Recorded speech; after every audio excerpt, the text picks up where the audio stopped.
आपका एक एक वीडियो है सर, देख लेना सर, आप तक पहुंचेगा तो मालूम नहीं, देख लेना सर। नहीं, मान लो आपकी डेथ हो गई, मान लो आपका जो बिलीफ है आप उसको ही मान रहे हो और आपको पता चल जाता है कि इस्लाम ठीक है, तो उसके हिसाब से तो आप लॉस में हो। अच्छा, जो आप बिलीव करते फर्ज करेंगे आपको ये पता लगे मरने के बाद कि आप गलत थे और हनुमान या फिर कोई क्रिश्चियंस का गॉड जो कि जीसस को खुदा का बेटा मानता है और हजरत मोहम्मद उसके झूठे नबी हैं, मरने के बाद आपको पता लगे तो फिर आप क्या करोगे? क्या बढ़िया था गुरु। तो मेरा तो कोई लॉस नहीं है ना, उनके अंदर तो जहन्नम का कॉन्सेप्ट ही नहीं है। क्रिश्चियंस जो हैं, क्रिश्चियंस के मुताबिक अगर आप जीसस को खुदा का बेटा नहीं मानते और आप मर जाते हैं और मोहम्मद जो है क्रिश्चियंस के मुताबिक झूठा नबी है, जिस तरह ये तो लेटेस्ट न्यूज़ है, जिस तरह आपके मुताबिक मिर्जा कादियानी झूठा नबी है, तो आप पक्के जहन्नम में जाएंगे। और हिंदुइज्म के हिसाब से भी यदि सही हुआ तो भी आप जहन्नुम में जाएंगे। तो फिर बताएं, हमारे यहाँ भी स्वर्ग नरक का कॉन्सेप्ट। आप क्या करेंगे फिर? नहीं तो हम तो जैसे क्रिश्चियन जीसस को मानते हैं, हम भी तो जीसस को मानते हैं ना। नहीं, आप जीसस को खुदा का बेटा मानते हैं? क्योंकि तो क्रिश्चियन के सारे के क्रिश्चियन मुताबिक सेक्ट्स नहीं मानते हैं ना कि वो खुदा के बेटे थे। नहीं, सारे ही क्रिश्चियन सेक्ट मानते हैं, सारे ही क्रिश्चियन सेक्ट मानते हैं। मॉर्मन भी ये मानते हैं कि जीसस खुदा का बेटा है, ठीक है। क्रिश्चियनिटी के मुताबिक आपके हजरत मोहम्मद जो है वो मिर्जा कादियानी है, झूठे नबी। नहीं, ये मर के ऊपर पहुंचे और वहां पे जब आप आगे जाएंगे तो उन्होंने तो आपको सीधा जहन्नम में डाल देना, क्योंकि आप तो झूठे नबी को मान रहे हैं। नहीं, एक और और आपने बात कभी है ना कोशिश ही गालिब नहीं भाई, की जीसस को खुदा का बेटा मानने की। ये मर के पहुंचे और ऊपर में जो भगवान शंकर और त्रिशूल लेके खड़े, तो क्या करेंगे? इस बेचारे का कोई कसूर नहीं। फिर दुआ करेंगे उनसे कि या भगवान माफ कर दे मुझे। क्यों मुआज खान, मांगेंगे दुआ उनसे या नहीं? नहीं, मैं सोच रहा हूँ यानी कि इसका क्या आंसर हो सकता है। That's a good point, right. यही तो बात है ना, नहीं, मैं तो ओपन हूँ, हर आइडियाज के लिए मैं ओपन हूँ, जो मैं बता रहा हूँ ना आपको। दुनिया में 5,000 6,000 मजहब हैं इस टाइम, और आपका मजहब उनमें से एक है। अगर कोई और सच्चा हुआ तो फिर आप तो गए ना सीधे जहन्नम में। क्या करेंगे फिर? और 5,999 के लिए एथियस्ट हैं ये। क्योंकि आप भी हिंदुओं के तो किसी देवता को सच्चा नहीं मानते, सिखों को भी नहीं आप सच्चा मानते, बुद्धिज्म को भी नहीं मानते, कन्फ्यूशनिज्म को भी नहीं मानते, आप एंशिएंट अमेरिकन रिलीजन्स को भी नहीं मानते, आप हेलेनिज्म को भी नहीं मानते, आप अफ्रीकन रिलीजन्स को नहीं मानते। नहीं, पर हर रिलीजन का ये कॉन्सेप्ट नहीं है ना कि अगर आप उनको नहीं मानोगे तो आप जहन्नम में जाओगे, समझ रहे हो ना। मगर मसला ये है, चलो ठीक है, उनका है। शंकर जी तो जहन्नुम में भेज देंगे भाई, शंकर जी तो त्रिशूल मारेंगे पीछे। टेंशन नहीं लेने का, आप उन्हें ना। तो वहाँ कहाँ लिखा है ये? कोई रेफरेंस तो देना, हिंदू के स्क्रिप्चर में लिखा है ये? लिखा है हिंदू स्क्रिप्चर में? तो चले क्रिश्चियन स्क्रिप्चर में तो लिखा है ना कि झूठे नबी के मानने वाले जहन्नम में जाएंगे। तो अगर वो सच्चे निकले तो आप क्या करेंगे? तो क्या कर सकते हैं, जहन्नम चले जाएंगे। तो चलो हम भी चले जाएंगे फिर जहन्नम, आपको क्या मसला है? नरक में यदि चले गए तो। एक बात है कि आप समझते हो कि आपका खुदा सच्चा है, ठीक है। हम एथियस्ट जो है ना आपसे अच्छी पोजीशन में होंगे। क्यों? फर्ज करो कोई निकल आया सच्चा खुदा, कोई XYZ रिलीजन जो कि आज से 5,000 साल पहले दुनिया में था, ठीक है, उसका, जिसका आपको तो पता ही नहीं है, वो आपको तो वो मारेगा, वो कहेगा कि वो तुम झूठे को मानते थे। मगर हमें वो कहेगा चलो तुम झूठों को, मुझे नहीं मानते थे, झूठों को भी नहीं मानते थे। हमारी उतनी चित्रोल नहीं होनी जितनी आपकी। सर आपने तो कोई हमें कोई एविडेंस ही नहीं दिया, नहीं था हम उसी समय मान लेते, हम तो ये भी बोल देते। नहीं, आप भी तो क्लेम कर रहे हैं ना कि इस्लाम फॉल्स है, आप भी तो वर्ड्स के साथ प्ले कर रहे हैं ना। आपके पास कोई डाटा तो है नहीं दिखाने के लिए। आप हमें अभी सबूत दें, हमें आपके अल्लाह को अभी मान लेंगे। हमने तो अभी बोला था अल्लाह को कि YouTube अकाउंट खोल दे अपना 1 बिलियन सब्सक्राइबर्स के साथ। अरे भाई, अगर अल्लाह ने सबूत देना होता तो ये लाइफ का टेस्ट कैसे होता? अगर अल्लाह ने सबूत दे दिया तो सब बिलीवर बन जाएंगे। तो फिर देखें दुनिया के बाकी जो 5,999 फुदू गॉड्स थे, फिर अल्लाह में और उनमें क्या फर्क रह गया? क्योंकि उन्होंने भी कोई सबूत नहीं दिया, अल्लाह ने भी कोई सबूत नहीं दिया। पर उनका ये कॉन्सेप्ट नहीं है ना कि लाइफ इज अ टेस्ट, समझ रहे हो ना। नहीं, उनका भी है, उनका भी है, क्रिश्चियनिटी में भी है कॉन्सेप्ट के लाइफ इज टेस्ट। वहां से तो आपने चोरी किया मुसलमानों ने।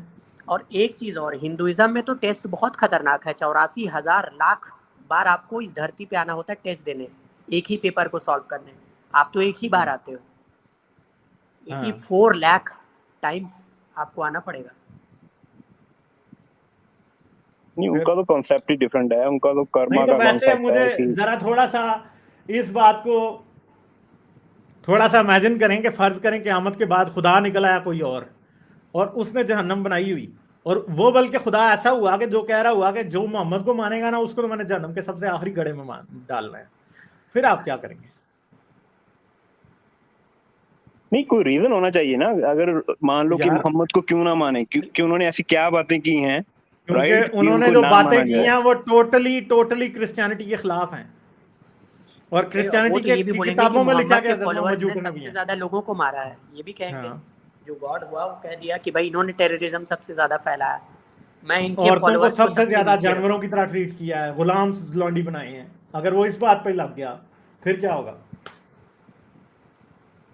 नहीं, आप लोगों के लिए तो अच्छाई और बुराई का कॉन्सेप्ट ही नहीं, तो आप इन चीजों को बुरा क्यों मान रहे हो? आपको कौन कहता है कि हमारे लिए अच्छाई और बुराई का कॉन्सेप्ट नहीं है? अच्छाई बुराई आपके क्यों लिए है? अच्छाई why we have to accept it, अच्छाई राइट? बुराई इसलिए है कि हम इंसान हैं, सिंपल सी बात है। इसमें अच्छाई बुराई का कॉन्सेप्ट आप देखें, मुझे तो समझ नहीं आती कि आप लोग अपना दिमाग क्यों इस्तेमाल नहीं करते। अच्छाई बुराई का कॉन्सेप्ट जो है वो क्यों इंसान क्यों नहीं मानेगा अच्छाई बुराई का कॉन्सेप्ट को? आप आपको उसको दिमाग इन्फोर्स इस्तेमाल कैसे करें। करोगे भाई? इन्फोर्समेंट का सिस्टम है। अगर इन्फोर्स मैं आपकी करने के पोजीशन में लिए हूं तो मैं नहीं आज फॉलो मुझे करूंगा ना, बताएं, मेरे को कोई आप लॉस नहीं है पाकिस्तान उसको से नहीं हैं फॉलो करने का। आप पाकिस्तान से हैं कि इंडिया से हैं? मैं कनाडा से हूँ। है पाकिस्तानी हैं आप ना? नहीं, इंडियन हूँ मैं, इंडियन। इंडियन। तो मुझे ये बताएं कि आज आपके मुल्क में कौन सा रिलीजन है कनाडा में जो कि अच्छाई और बुराई को इन्फोर्स कर रहा है? नहीं, इस्लाम में कम से कम ये तो है ना कि अब जैसे शराब पीने जा रहा है तो बंदा सोचता है कि यार अल्लाह ताला देख रहा है तो शराब मत पियो, तो एक बुराई से बच रहा है ना बंदा। नहीं, मैं आपसे ये सिगरेट तो पूछ रहा पीते हूँ। हैं। ओहो चंदा मेरे, मैं आपसे ये पूछ ही नहीं रहा। कनाडा में अच्छाई और बुराई को कौन रोकता है? नहीं, यहाँ की गवर्नमेंट है, वो कंट्रोल कर रही है, लॉज है यहाँ पे। वो जो लॉज हैं वो अल्लाह ने दिए हैं या कनाडा के लोगों ने बनाए हैं? और भाई वो भी तो उन्होंने कहीं से डिराइव किए हैं ना। अगर रिलीजन वो के कहीं लॉज से नहीं होते डिराइव तो उनको कोई नहीं आइडिया चंदा नहीं मेरे, होता एक उनको। मिनट, यानी वो लोगों ने लॉज बनाए हैं। यस। तो अल्लाह का लॉ वो काम नहीं कर सकता जो कि कनाडा का सेकुलर लॉ कर रहा है, क्योंकि वहां पे तो फिर अल्लाह का लॉ होना चाहिए ना। अल्लाह का लॉ अगर इतना अच्छा था तो किसी को भी सेकुलर लॉ बनाने की जरूरत क्या? कॉन्स्टिट्यूशन बनाने की जरूरत क्या? शरीयत नाफिज कर दो, क्रिश्चियनिटी नाफिज कर दो, हिंदुइज्म नाफिज कर दो। हिंदू मुल्क, क्रिश्चियन मुल्क, इस्लामी मुल्क, सब मुल्कों में कॉन्स्टिट्यूशन ऐसे हैं जो कि उन मजहबों ने नहीं दिए, आज के लोगों ने बनाए। चाहे वो सऊदी अरब का कॉन्स्टिट्यूशन क्यों ना हो। शरीयत की बातें सऊदी अरब के कॉन्स्टिट्यूशन में हैं, मगर कॉन्स्टिट्यूशन फिर भी शरीयत नहीं है कॉन्स्टिट्यूशन। क्योंकि अगर शरीयत इतनी परफेक्ट होती, अल्लाह का लॉ इतना परफेक्ट होता, तो फिर तो किसी और लॉ की जरूरत ही नहीं होनी चाहिए थी। वही लॉ लगा देते, कोई नया लिखने की कॉन्स्टिट्यूशन जरूरत ही नहीं थी। पाकिस्तान में क्यों कॉन्स्टिट्यूशन लिखा, कनाडा में क्यों लिखा, ऑस्ट्रेलिया में क्यों लिखा, अमेरिका में अगर इतना ही खुदा का कलाम अच्छा था, बाइबल ही कॉन्स्टिट्यूशन होती। उन्होंने अपना कॉन्स्टिट्यूशन इतना बड़ा उनको खुद लिखना पड़ा। दुनिया का कोई इस्लामी मुल्क नहीं है, एक अफगानिस्तान है जिसे इस्लामी शरीयत के मुताबिक चलाने की कोशिश कर रहे हैं। तो वो क्या है? वहां पे दाढ़ियों पहाड़ियों और झाड़ियों के अलावा है क्या? कुछ नहीं। ठीक है, हर मुल्क को चलाने के लिए एक कॉन्स्टिट्यूशन की जरूरत है जो कि आज के लोग लिख रहे हैं। अल्लाह वो कॉन्स्टिट्यूशन उन्हें नहीं दे के गया। इसका मतलब है कि अगर आप आज खुद कॉन्स्टिट्यूशन लिख के यूज कर रहे हैं तो इसका मतलब है आप ये समझते हैं कि शरीयत आपका काम पूरा नहीं कर सकती, अल्लाह का लॉ आपका काम ही नहीं पूरा कर सकता। आप ये एतराफ है इस बात का कि अल्लाह का लॉ तो किसी काबिल ही नहीं है। नहीं, अल्लाह का लॉ, जो कई लॉज हैं, अपनी डिजायर्स को कंट्रोल करना, राइट, बुरी चीजों से बचना है। आप मुझे बताएं कि शरीयत एक मुकम्मल चीज है या नामुकम्मल चीज है?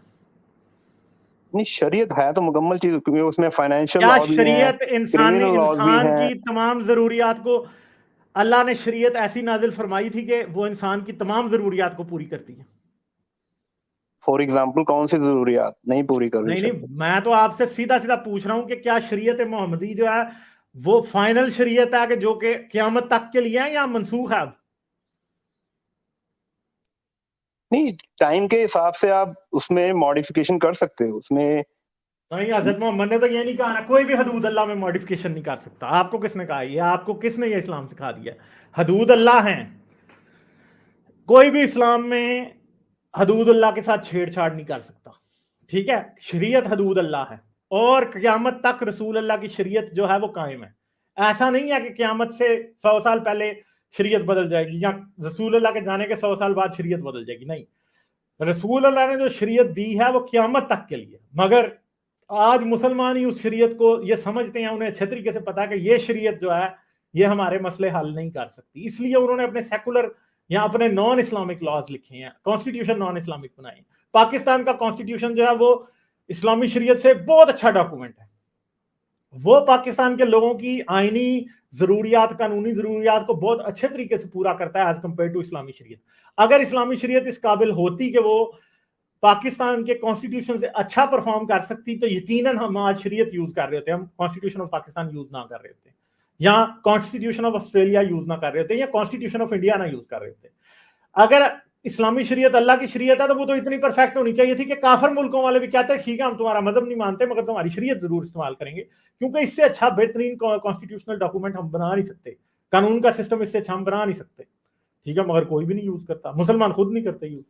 इसका मतलब है कि अल्लाह के दावे तो बस गप्पे हैं ना, कि वो सबसे अच्छा तरकीब साज है, वो सबसे अच्छा प्लानर है, वो इंसान को सबसे बेहतरीन लॉ एंड कॉन्स्टिट्यूशन दे सकता है। नहीं दे सकता, फेलियर है ये तो सीधा। नहीं तो आपका क्या प्रपोजल है? लेट्स से कि सारे रिलीजन गलत है और सबको एथियस्ट बनना है, तो आप उनको क्या दोगे? क्या कौन सा सिस्टम फॉलो करने को कहोगे पूरे? हमें क्या जरूरत है किसी को भी देने की कोई सिस्टम? दुनिया में ह्यूमन राइट्स भी हैं, दुनिया में हर मुल्क के कॉन्स्टिट्यूशन हैं।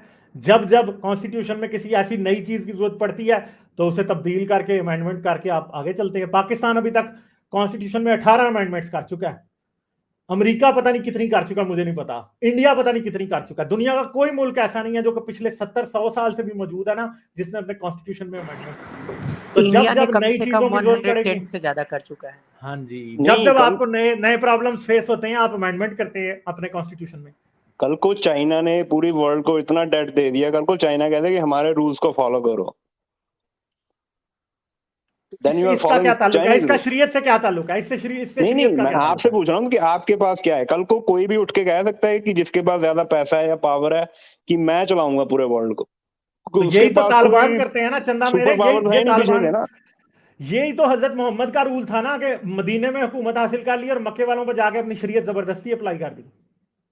आप चाइना की बात क्यों करते हैं? हजरत मोहम्मद की बात करें ना। हजरत मोहम्मद ने जबरदस्ती बदमाशी से जाके मक्का फतह करके उनके ऊपर अपनी शरीयत नाफिज कर दी, उनके बुत तोड़ दिए, उनको मार दिया, और उनके ऊपर अपनी शरीयत जबरदस्ती उनको मुसलमान बना दिया कि जो मुसलमान बनेगा मुसलमान बनो, अबू सुफियान के घर में जाकर छुप जाओ, काबे में छुप जाओ, तो मैं तुम्हें माफ कर दूंगा। ठीक है, तो ये होती है बदमाशी। चाइना बिल्कुल हजरत मोहम्मद की सुन्नत के मुताबिक बदमाशी अगर करेगा तो वो भी गलत होगा। नहीं तो लोग एग्रीमेंट पे नहीं आएंगे ना, हर बंदा अपने अपने रूल बनाएगा। फिर अगर सब एथियस्ट बन गए, मैं तो एक आपको सिनारियो दे रहा हूं कि हर बंदा अपना अपना रूल बनाएगा, इसलिए इस्लामी बदमाशी मान लो। नहीं, बदमाशी तो कोई भी एक्सेप्टेबल नहीं है, चाहे वो इस्लामी भी हो, इट्स नॉट एक्सेप्टेबल, राइट? मैं ये कह रहा हूँ कि अगर आप पूरे वर्ल्ड को एक एथियज्म की पिक्चर में पेंट करके देखोगे ना, तो it will be A chaos. गंदा एथियज्म के पिक्चर में कोई भी दुनिया पेंट नहीं होनी। क्यों? क्योंकि एथियज्म ने कोई नहीं कहना कि हम नया कॉन्स्टिट्यूशन ला रहे हैं।